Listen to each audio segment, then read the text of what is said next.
decentralisation. Call the member for Herbert. I rise in this place today to stand up and fight for regional jobs. I cannot talk enough about regional jobs and how much those regional jobs mean to my community in Herbert. Jobs truly matter to regional Queenslanders, and jobs are critically important, as I have said, in my electorate of Herbert.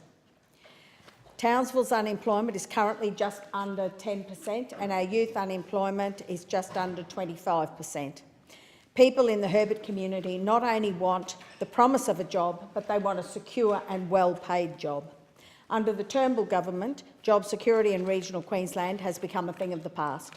Everyone that I have spoken with in Townsville simply wants to be able to take a breath, relax and feel secure that their job is safe.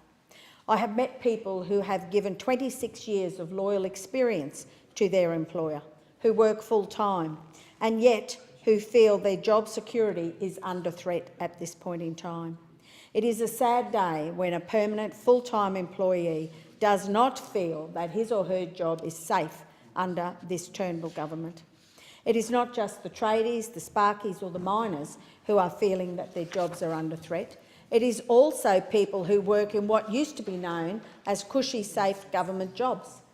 This is because the Turnbull government have started to attack the public servants in their own departments. This government has started culling jobs in government departments left, right and centre. And this carnage is happening in Townsville, where hundreds of public sector jobs have been cut, Madam Deputy Speaker. If the Turnbull government wants to know how they can create jobs in the regions, they could start by replacing the jobs that they've cut. The Turnbull government has cut 200 jobs from the Australian Taxation Office in Townsville alone. The Turnbull government has closed the Civil Aviation Safety Authority, forcing 5 of our local veterans out of a job and ending any sort of career transition pathway for our local veterans and ex-service personnel.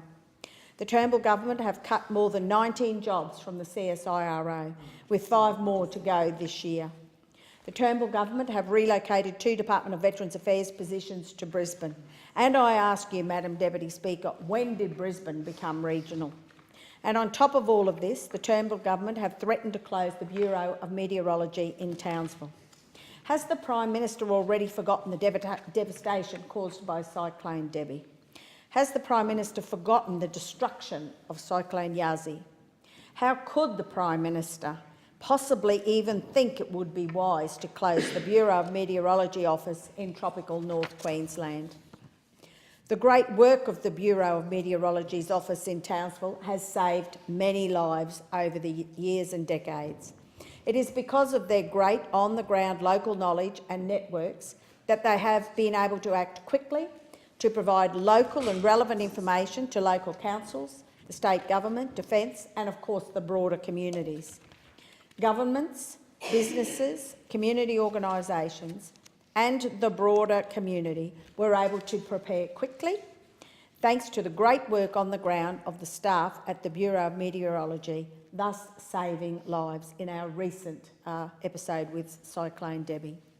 Tropical cyclones are a regular threat to the people of North Queensland, and I say to the Prime Minister, Malcolm Turnbull, closing this office shows how completely out of touch you really are with regional communities. I am calling out the barefaced myths of the Turnbull government, and in particular the misinformation peddled by the candidate for New Zealander of the Year, Deputy Prime Minister Barnaby Joyce. The Turnbull government's budget has highlighted the absolute hypocrisy of the Deputy Prime Minister Barnaby Joyce and his regional jobs plan, because nowhere in this year's budget has funding been allocated for government departments and services to be decentralised. The Deputy Prime Minister has delivered a false message to regional areas regarding his so-called decentralisation plan. I have spoken to and with disappointed organisations in North Queensland who have now seen that the Deputy Prime Minister does not truly care about regional Queensland.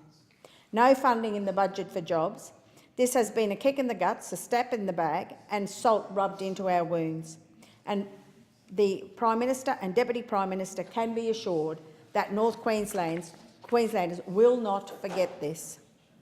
The issue paper released by the Select Committee on Regional Development and Decentralisation has so far identified a number of suggestions for regional development, and I urge the Turnbull government to listen to some of these suggestions because they are very pertinent and meaningful for the regions. The issues paper outlines the Regional Australia Institute discussion paper, The Future of Regional Australia, Change on Our Terms, and states that governments continue to have a role in providing the right political and policy settings for fostering regional growth. The federal government has a key role in assisting to shape and develop policy which will directly impact on the growth and successes of regional Australia. But the Turnbull government's policy of cutting jobs in regional Australia, with more than 200 jobs lost in Townsville alone, is definitely not a policy that Townsville wants, and it is not the policy that Townsville needs. If you want to understand regional Queensland, then you have to go to regional Queensland. The Prime Minister will not get to understand regional Queensland by sitting in his Canberra office making policies. He needs to visit the regions regularly and talk with the people so that he actually gets what it is like to live in regional, rural and remote Queensland. We don't want the Turnbull government's cockatoo service of fly in, drop mess all over us and fly out. Townsville wants real action and a genuine commitment to creating jobs. Townsville isn't asking for much, Prime Minister Turnbull, just a chance to have a good, secure job, enough money to pay for a roof over our heads, put food on the table, educate our children and have access to quality health care.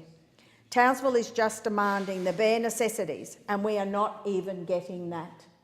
Townsville is also asking that a sound regional policy, decentralisation policy, would assist our ex-service personnel and veterans as they transition from the Army. And Townsville is the largest home to the Defence Forces in the country, and therefore we have the largest veterans and ex-service personnel. They are screaming out for jobs as they transition into civilian life. I say to the Prime Minister, we are just demanding the bare necessities and we are not even getting that at the moment. I urge the people of Townsville to lodge a submission to this very important inquiry because our future may well depend on it.